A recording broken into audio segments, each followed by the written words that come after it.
Demak, sen sirtlon bo'lib tug'ilding va mana nima uchun seni hayoting rasvo. Hayoting oson bo'lmasligini sen bu hayotga kelishdan oldin tushunib yetasan. Yangi tug'ilayotganlar juda tor yo'ldan o'tish kerak va unda bo'g'ilib bo'lish xavfi 60% ga teng. Bunga sabab sen deyarli yolg'on erkaklik a'zosidan tug'ilasan.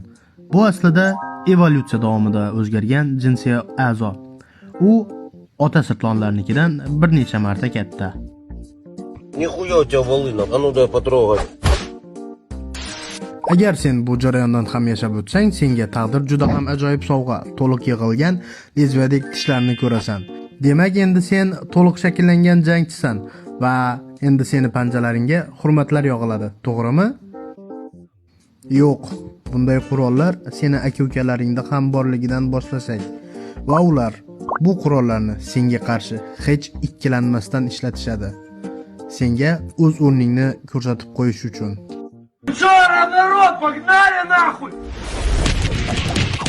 Ko'p holatlarda yosh sirtlonlar urushi o'lim bilan yakun topadi va bu janjalga ona sirtlon aralashmaydi, chunki bu tabiiy tanlanish. Agar sen bu bosqichdan ham tirik qolsang, baribir xursand bo'lishga shoshma, chunki bu hali boshlanishi. Seni yaqin kelajakdagi hayoting to'dadagi kattalardan kaltak yeyish, masxara qilishlariga chidash, to'da stoldan kichkina bo'lsa ham suyakcha olish va to'g'ri ma'noda hayot uchun kurashishdan iborat bo'ladi. Chunki rostdan ham sen o'lishingni kutib yurganlar ancha bo'ladi. Agar sen alfa urg'ochining bolasi bo'lmasang, chunki sirtlonlar jamiyati qat'iy matriarxat.